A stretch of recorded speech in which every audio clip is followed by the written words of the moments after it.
So we all want to be smart. We all want to be wise.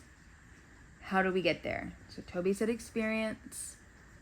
Lizzie. I said through God. Okay, Cora said God. I said starting to be wise. You just start to be wise. Through God's wisdom. Through God's wisdom. So let's go back to Proverbs 1:7 again. The fear of the Lord The fear of the Lord is the beginning of knowledge. is the beginning of knowledge. Fools despise Fools despise wisdom and instruction. wisdom and instruction. So the Bible tells us, how do we start to be smart or wise? By the wisdom and instruction. With the fear of the Lord. That's where it starts. Not a terror type of fear, like we're afraid of the heavy wind outside, but a holy reverence, a deep respect, and an awe.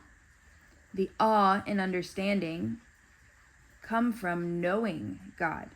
Do you think we will be in awe or inspired by God if we don't know Him?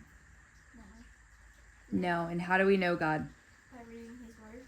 By reading His Word, by praying, by seeking Him, right? On the opposite side of our verse, we talked about foolish. And the foolish people are often prideful. This verse tells us they despise or hate being corrected. They don't even want to consider that they could be wrong. So they never learn, and they live foolish, sinful lives. Do you think you want to be a wise person or a foolish person? Wise. So what does this verse tell us leads to knowledge or wisdom? Fearing God. Can't hear you. Fearing God. Fearing God. So being aware, being in deep respect and awe for God and who He is. So how do you think we can get the fear of the Lord?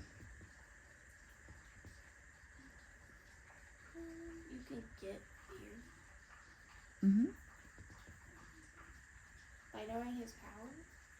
Okay, by knowing His power. Anybody else? I don't have one. By knowing His omniscience. Not either. Raya's on the right track. Omnipresent. We get it by knowing who He is. If you didn't know anything about a bear, you had never learned anything about them, do you think you would be worried or scared when you came face to face with a grizzly? Yes. If you knew nothing about it? Yes, those things are terrifying up close. No, they're not. Like a big squishy bear. They have gigantic claws. They have teeth. You know that because you've seen things that have... But if I'm standing up close to where I would be able to see these things. Okay, if you knew nothing about a rattlesnake, because you like snakes. Yeah. So if you knew nothing about a rattlesnake and how it was super dangerous, you wouldn't be scared of it. You would be interested. You'd be like, oh, what is this? Put my hand in its mouth. Let me see. Go ahead, bite me. Go ahead, bite me. I like it. But we get to learn and grow in that fear of the Lord by our knowledge of Him. When we know about His omnipresence and His power and His might and all of those pieces that go into who God is. So now, if we have acknowledged seeking God, reading His words are the way that we grow in wisdom, the way we grow in knowledge.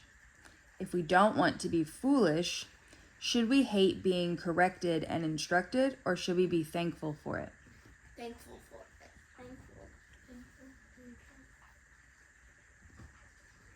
Toby? I said thankful. I can't hear you guys. You're faced away from me. You guys speak up. Okay, so now in our mind we can say, I don't want to be foolish.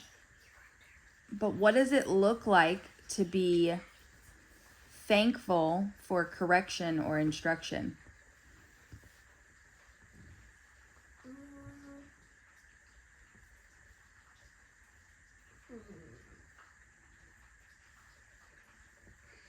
By following them and seeing that you could be thankful Thankful for what? Instruction. Okay, so by following the instructions to show you're thankful for them. Okay. Anybody else? Them verbally for Thinking? I want you guys to think about, do you respond thankfully or humbly to correction? Probably not. always. What is your normal response when you are corrected? I didn't do that wrong. Maybe I didn't do that wrong.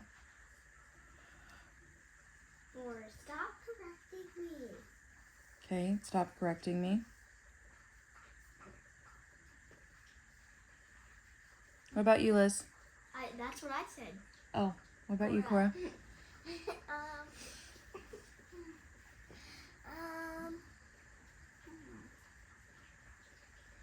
I did not do that wrong. You're the one that's doing it wrong. Okay, I hear a lot of responses that you might say to a friend or a sibling. What about when mom and dad or another adult corrects you? Not usually. I will refuse correction. I say that I'm not wrong. Okay, arguing correction and saying we're not wrong. Maybe we place the blame on someone else. Well, but she did that, but he did this first. But last time they didn't. So are we humbly accepting correction like someone who is wise?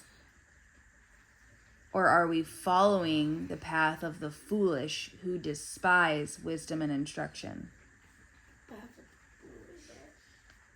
So what do you think it would look like instead to love the correction and instruction? To not place the blame. Okay, to take accountability for our actions, right? Listen to what they're saying of the correction before I say it. Like, maybe I said it wrong and then they can try and say it again. Okay, listening to try and maybe fix your answer. Toby? No problem. Okay. So one of the fruits of the Spirit is self-control.